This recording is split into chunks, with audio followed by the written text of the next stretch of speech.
Okay, all right. And this morning, speaking to you, David, I learned a new term: crisis within the crisis. And correct me if I'm wrong. I learned that basically one of the things that you advocate for is make sure that you do not have an internal crisis while you are dealing with the actual crisis. Yeah. So I'm really interested to know, was there such a scenario happening during your negotiation with the pirates? Too many. Too many. Too many. I think you can minimize crisis within a crisis if you're prepared for normal stuff. Okay, if your organization has a fire in the building and stuff like that, you can practice and prepare for it. But when you talk about kidnap and ransom, it's very difficult to, because anything can happen, right? So when I say crisis within a crisis, it's things like at that point in time when you want to see your ship on the screen, it's not there. And that's a crisis. You have senior leaders or vice presidents who walk up and say, I want all these details. When he has no business being in the crisis room, right? And then you're saying, sorry, you can't go into the room. It's all classified inside there. Do you know who I am? You know? So he's not helping the situation, right? Yeah. You have generals in the army, okay, who make press statements. We are sending our warships there. Okay? Okay. And there's a big picture of a warship going there, right? And this actually happened. He made a big announcement. And that day when I go on the phone and I talk to the pirate, he says, after 15 days of bringing the price, he says, our price is back up to the original price. You're sending your warships here. Wow. So those are crises within a crisis. You know, now you've made anything that's not helping to resolve the situation is going to cause bigger problems. Wow. That's unbelievable. Okay.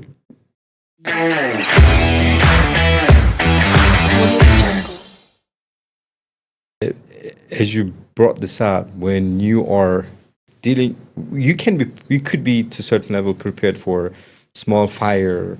Yeah. Yeah. But when in this kind of situations where it's really complex, and as you mentioned earlier, all the stakeholders involved, they want information, they want this, they want that, and you, as the head of emergency response yourself, I'm assuming you do not have all the details that you require for yourself.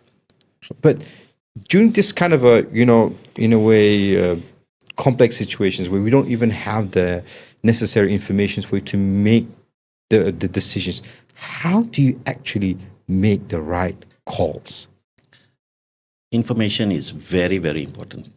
Okay, it doesn't matter whether it's this kidnap or whether it's some other. We're living in an age where the guy on the ground has more information than the guy in the office. All right. So at that point during the crisis, there was a room adjacent to the negotiation room, and we had everything up there on the wall. And we had a team there just calling and getting as much information as possible. And we had people in Europe who was giving us information, and everything was going up on whiteboards and all that. So whatever we could get at that point in time, we digested, sat down, brainstormed, and said, okay, let's go with this. So even in any crisis, whether it's a building collapse or whatever it is, it's important to get as much correct information as possible and get your narrative out before the guy on the ground gives his story. All right? So in this case, there were 80 crew and family members, right? Yeah. We had to make sure that they knew what we knew without telling too much.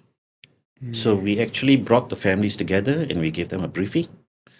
And we had printed out FAQs, okay? In case the media or anyone asks you, this is the answer, right?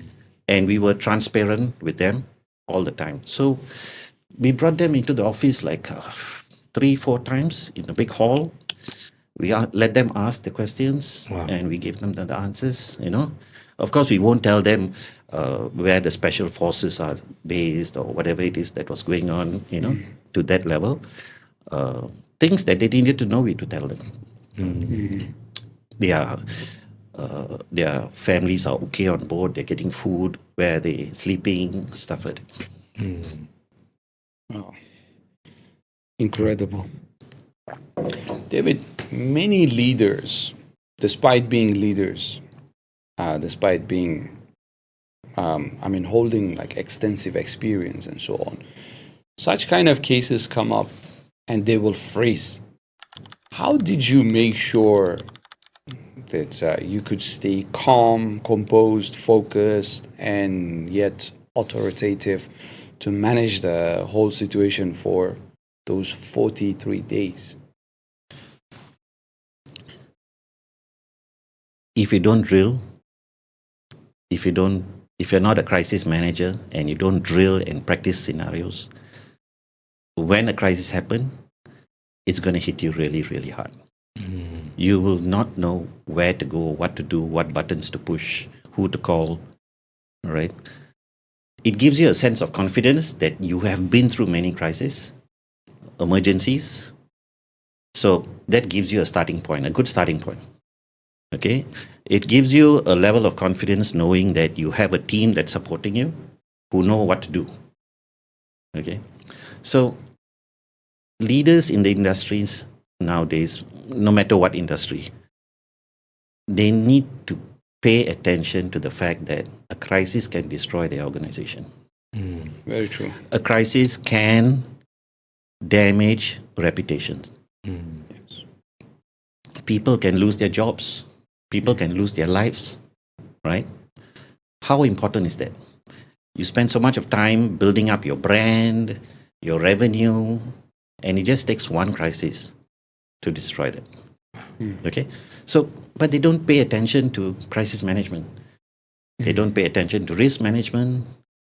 Their business continuity plans are around, if the market goes this way, let's do this. If the market goes that way, let's do this, But when a crisis hits, There is no plan in place. there's no plan in place.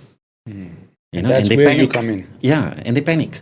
Right? They panic, and the team panics. Nobody knows what to do. Of course. Everybody has their own idea. Oh, that's chaos. Interesting point that you brought up, right? So you were mentioning just now that the leaders, they always, most of the time, they start taking crisis seriously when it happens. So based on your own experience of decades of being as a crisis management expert, what is like the one thing that the leaders get it wrong when it comes to crisis, when it comes to crisis management or readiness? They're not prepared. Preparation is key. The best crisis is not to have a crisis. Wow, that's a good statement. Best crisis is Not to have a crisis. So the initial risk management, the risk assessment is all not there or not done correctly. All right. They get a risk manager, he writes down, okay, this risk can happen. But in actual fact, you have to talk to everybody in the organization. Even the guy driving the truck, right? You need a very comprehensive risk register and action plans to deal with those risks to prevent the crisis from happening. And when it happens, then you need your crisis management plan. Okay? So you try as best as you can to prevent the crisis, but when it happens, okay, I got a plan and I'm going to execute this plan. Okay? So, yeah, that's the thing that leaders fail to see. Hopefully that is about to change. Yeah. Okay. All right. In that case of hijacking again, not everyone has such a unique experience to showcase or to basically use as an example for everything that they want to teach. But you do, David. All right. So for the same hijacking case, Yes, based on that, you're teaching crisis management. Part of that crisis management is crisis communication, and the one of the big parts of your crisis communication teaching is one story, one voice, right?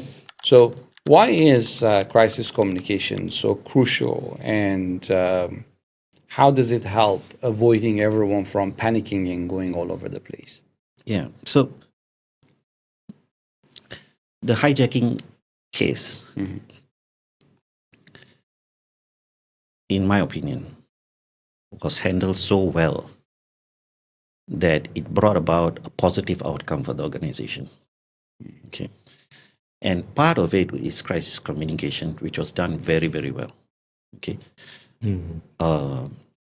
You want to have the organization speaking as one.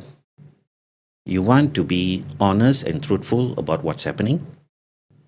And you want to show to the public your capability in handling the challenge.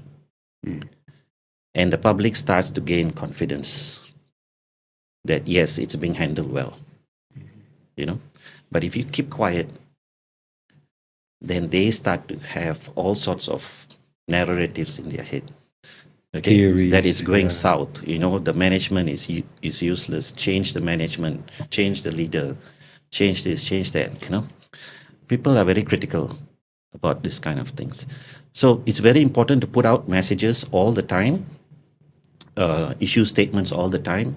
The most important one is the first holding statement that needs to come out and say, okay, we acknowledge that this is happening. This is what we are doing. You know, we want to reassure this.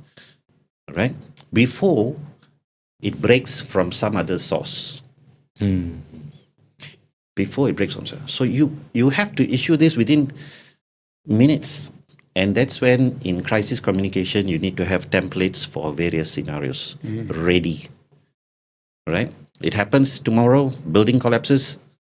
I take this out, fill it up, and the boss signs it, off it goes. The public knows it from you, not from anybody else. Okay? So, very important crisis communication because it will turn the perception of your organization around from a negative to a positive.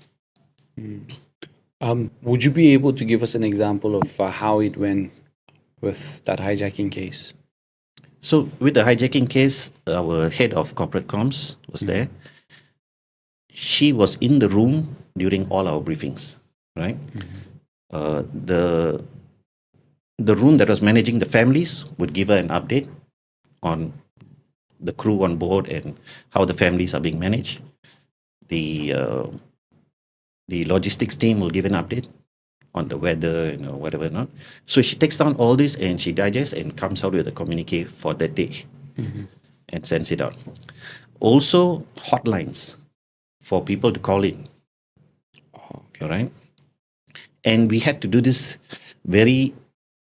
in a very fluid way because I would talk on the phone with the hijacker and he would say suddenly, I'm going to kill somebody or I'm going to do this. All right. Then we put down the phone. I need to rush across to the media room and say, okay, this is the FAQ.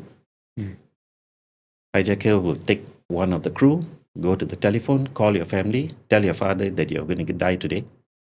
Father calls everybody else under the sun. And then when he calls the hotline, we already have the answers for him.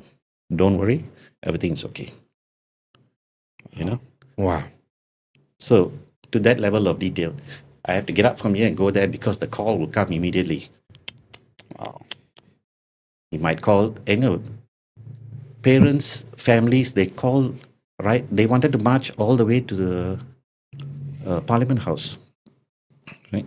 So it was quite intense.